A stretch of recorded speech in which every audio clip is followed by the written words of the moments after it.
സംസ്ഥാനം ചുട്ടുപൊള്ളുകയാണ്, വെന്തുരുകുകയാണ്. പാലക്കാട് ജില്ലയ്ക്ക് പിന്നാലെ കഴിഞ്ഞ ദിവസമാണ് തൃശ്ശൂർ ജില്ലയ്ക്കും ഉഷ്ണതരംഗ മുന്നറിയിപ്പ് കാലാവസ്ഥാ വകുപ്പ് നൽകിയിരിക്കുന്നത്.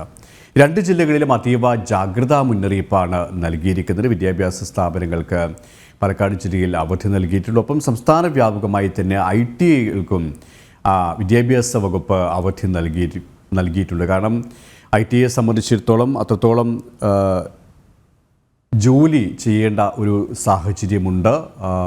അകത്തായാലും പുറത്തായാലും അത്രത്തോളം ഹാർഡ് വർക്ക് ചെയ്യേണ്ട ഒരു വിദ്യാഭ്യാസ മേഖല കൂടിയാണ്. അതുകൊണ്ട് തന്നെ ഈ കൊടും ചൂടിൽ അത്രത്തോളം അസഹ്യമായ ചൂടിൽ ഈ ജോലി ചെയ്യാനുള്ള ബുദ്ധിമുട്ട് അല്ലെങ്കിൽ ജോലി ചെയ്യുമ്പോൾ ഉണ്ടാകുന്ന ശാരീരിക ആരോഗ്യ പ്രശ്നങ്ങൾ അത് കണക്കിലെടുത്തുകൊണ്ടാണ് ITIകൾക്ക് സംസ്ഥാന വ്യാപകമായിട്ട് തന്നെ കഴിഞ്ഞ ദിവസം അവധി പ്രഖ്യാപിച്ചിരിക്കുന്നത്. ഈ രണ്ട് ജില്ലകൾക്ക് പുറമെ മറ്റ് ജില്ലകളിലും മറ്റ് 12 ജില്ലകളിലും ക്രമാതീതമായിട്ട് തന്നെയാണ് ചൂട് വർദ്ധിച്ചു വരുന്നത്. അതുകൊണ്ട് തന്നെ എല്ലാ മുന്നറിയിപ്പുകളും സ്വീകരിക്കണം. എല്ലാ രീതിയിലുള്ള ആരോഗ്യ പ്രശ്നങ്ങളും വരാൻ സാധ്യതയുള്ളത് കൊണ്ട് തന്നെ ചികിത്സ അടക്കം തേടണം എന്ന് തന്നെയാണ് ആരോഗ്യവകുപ്പും മറ്റ് വകുപ്പുകളും നിർദ്ദേശം നൽകിയിട്ടുള്ളത്. ഏതായാലും ഇന്നത്തെ പ്രധാനപ്പെട്ട വാർത്തകൾ ഇത് തന്നെയാണ്. വിവിധ ജില്ലകളിൽ നിന്നും ഇതുമായി ബന്ധപ്പെട്ട വിശദാംശങ്ങൾ നൽകാൻ നമ്മുടെ പ്രതിനിധികൾ തയ്യാറായി നിൽക്കുകയാണ്. തിരുവനന്തപുരത്ത് നിന്നും അഖിൽ പാലോട്ടുമടം ചേരുന്നുണ്ട്. കൊച്ചിയിൽ നിന്നും ജിജീഷ് കരുണാകരനും ഒപ്പം കോഴിക്കോട് നിന്നും ആനന്ദ് പുതൂരും ചേരുകയാണ്. ആദ്യം അഖിൽ പാലോട്ടുമടത്തിലേക്ക്. Akhil, good morning. 3 പേർക്കും ഗുഡ് മോർണിംഗ്. അഖിൽ, ആദ്യം തന്നെ നമുക്ക് ഇവിടെ പറഞ്ഞതുപോലെ തന്നെ സംസ്ഥാന വ്യാപകമായിട്ട് തന്നെയാണ് വലിയ രീതിയിൽ ചൂട് വർദ്ധിച്ചു വരുന്നത്. സംസ്ഥാനത്തെ എല്ലാ ജില്ലകളിലും ചൂട് ക്രമാതീതമായി വർദ്ധിച്ചു വരുമ്പോഴും പാലക്കാടും തൃശ്ശൂർ ജില്ലകളിലും അല്പം ചൂട് കൂടുതലാണ്. നമുക്കറിയാം, എല്ലാ ജില്ലകളെ അപേക്ഷിച്ച് പാലക്കാട് ജില്ലയിൽ പൊതുവേ ചൂട് അല്പം കൂടുതൽ തന്നെയാണ്. അസഹ്യമായ ചൂടിൽ വെന്തുരുകയാണ് പാലക്കാട് ജില്ല എന്ന് നമുക്ക് പറയാൻ സാധിക്കും. അതുകൊണ്ട് തന്നെ സംസ്ഥാന വ്യാപകമായി എന്തൊക്കെ മുൻകരുതൽ നടപടികൾ സ്വീകരിക്കണമെന്നുള്ള നിർദ്ദേശമാണ് ആരോഗ്യവകുപ്പിൻ്റെയും മറ്റ് വകുപ്പുകളുടെയും ഭാഗത്തു നിന്നും ഉണ്ടായിട്ടുള്ളത്. കാലാവസ്ഥാ വകുപ്പ് ഇതുമായി ബന്ധപ്പെട്ട് നൽകുന്ന ജാഗ്രതാ നിർദ്ദേശവും ഈ തരത്തിലാണ്. അഖിൽ,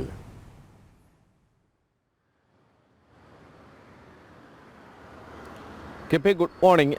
സംസ്ഥാനത്ത് അതീവ ജാഗ്രതയുള്ള ഉഷ്ണതരംഗത്തിന് സാധ്യതയുണ്ട് എന്ന് തന്നെയാണ് കേന്ദ്ര കാലാവസ്ഥാ നിരീക്ഷണ കേന്ദ്രം മുന്നറിയിപ്പായി നൽകുന്നത്. അതിൽ പ്രധാനമായും പാലക്കാട്, മധ്യ കേരളത്തിലായിരിക്കും ഏറ്റവും കൂടുതലായിട്ടുള്ള ഉഷ്ണതരംഗം ഉണ്ടാവുക. നമുക്കറിയാവുന്നതുപോലെ തന്നെ പാലക്കാടാണ് എല്ലാ കാലത്തും വലിയ രീതിയിലുള്ള ഉഷ്ണതരംഗത്തിന് സാക്ഷ്യം വഹിക്കുന്നത്. അവിടെ നിന്ന് ഇപ്പോൾ തൃശ്ശൂരിലേക്കും അത് വ്യാപിച്ചിരിക്കുന്നു എന്നതാണ് നമുക്കിപ്പോൾ കേന്ദ്ര കാലാവസ്ഥാ നിരീക്ഷണ കേന്ദ്രത്തിൻ്റെ മുന്നറിയിപ്പിൽ നിന്നും മനസ്സിലാക്കാൻ സാധിക്കുന്ന ഒരു പ്രധാനപ്പെട്ട കാര്യം.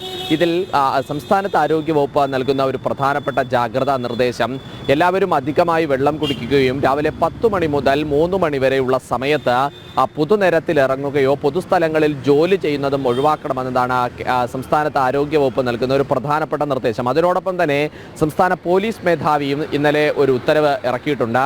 രാവിലെ മുതൽ ഉച്ചവരെയുള്ള സമയത്ത് ഏതെങ്കിലും തരത്തിൽ പുറത്ത് ജോലി ചെയ്യുന്ന അല്ലെങ്കിൽ അത്തരത്തിൽ ജോലി ചെയ്യിക്കുന്ന ജീവനക്കാരെ കാണുന്നുണ്ടെങ്കിൽ സ്ഥാപന ഉടമകൾക്കെതിരെ കേസെടുക്കുമെന്നുള്ള തരത്തിലാണ് സംസ്ഥാനത്ത് പോലീസ് മേധാവിയുടെ ഒരു ഉത്തരവ് ഇറങ്ങിയിരിക്കുന്നത്. കാരണം അത്ര അതീവ ചൂടാണ് സംസ്ഥാനത്ത് നിലനിൽക്കുന്നത്. പക്ഷേ ഒറ്റപ്പെട്ട മഴയ്ക്ക്, വേനൽ മഴയ്ക്കുള്ള സാധ്യത കൂടി കേന്ദ്ര കാലാവസ്ഥാ നിരീക്ഷണ കേന്ദ്രം അത് മുന്നറിയിപ്പ് നൽകുന്നുണ്ട്. അത് തെക്കൻ കേരളത്തിലാണ് ആ മുന്നറിയിപ്പ് നൽകുന്നത്. അതായത് തിരുവനന്തപുരം, കൊല്ലം, പത്തനംതിട്ട പ്രദേശങ്ങളിലാണ് അത്തരത്തിലൊരു വേനൽ മഴയ്ക്ക് ഉള്ള സാധ്യത കൽപ്പിക്കുന്നത്. എന്തായാലും സംസ്ഥാനത്ത് അതീവ ജാഗ്രതയോടെ തന്നെ മുന്നോട്ട് പോകണമെന്ന നിർദ്ദേശമാണ് കേന്ദ്ര കാലാവസ്ഥാ നിരീക്ഷണ കേന്ദ്രം നൽകുന്നത്. അതിന് പ്രധാനപ്പെട്ട 2 കാരണങ്ങളാണ് ഉള്ളത്. ഒന്ന്, ഈ ചൂട് കാരണം ഉണ്ടാകാവുന്ന ആരോഗ്യ പ്രശ്നങ്ങളാണ്. കാരണം പകർച്ചവ്യാധികൾ ഉണ്ടാകാനുള്ള സാധ്യത, കാരണം മഴ പോലെ തന്നെ ചൂടിലും പകർച്ചവ്യാധികൾ ഉണ്ടാകാനുള്ള ഒരു സാധ്യതയുണ്ട്. അതുപോലെ തന്നെ ആവശ്യം നമ്മൾ കുറച്ച് പ്യൂരിഫൈഡ് ആയിട്ടുള്ള വെള്ളം മാത്രം കുടിക്കാനുള്ള ഒരു നിർദ്ദേശവും നൽകുന്നുണ്ട്. കാരണം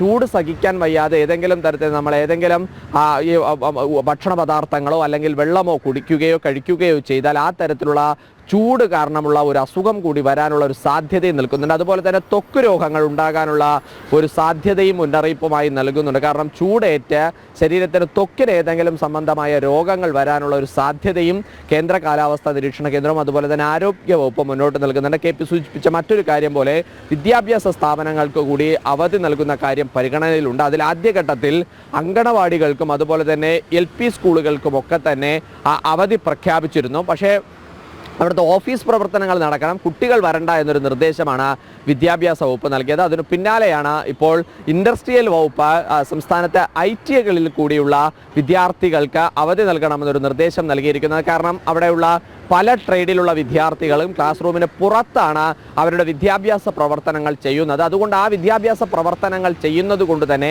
അവർക്ക് കൂടി അവധി നൽകണമെന്നൊരു നിർദ്ദേശം ഇൻഡസ്ട്രിയൽ വകുപ്പ് അത് മുന്നോട്ട് വെച്ചിട്ടുണ്ട്. എന്തായാലും ആ വിദ്യാർത്ഥികൾ കൂടി ഇപ്പോൾ അവധി നൽകാനുള്ള ഒരു നിർദ്ദേശം കൂടി വരുന്നുണ്ട്. എന്തായാലും സംസ്ഥാനം അതീവ ജാഗ്രതയോടെ കടന്നു പോകേണ്ട, അതീവ സുരക്ഷതയോടെ നിൽക്കേണ്ട ഒരു സമയം തന്നെയാണ്. അത്ര വലിയ ഉഷ്ണതരംഗം തന്നെയാണ് നിൽക്കുന്നത്. രാവിലെയൊക്കെ തന്നെ പുറത്ത് പോകുന്ന സമയത്ത് അതുകൊണ്ടാണ് പോലീസ് ഉദ്യോഗസ്ഥർ പറഞ്ഞത് രാവിലെയൊക്കെ തന്നെ പുറത്ത് 10 മണി മുതൽ ഉച്ചയ്ക്ക് ഏകദേശം ഒരു 3 മണി വരെ പുറത്ത് ജോലിയെടുക്കാൻ ജീവനക്കാരെ അയക്കുകയാണ് എന്നുണ്ടെങ്കിൽ അകത്ത് ഓഫീസ് മുറിയിൽ AC-യിൽ ഇരിക്കുന്നവർക്ക് അതിൻ്റെ ബുദ്ധിമുട്ട് മനസ്സിലാകണമെന്നില്ല.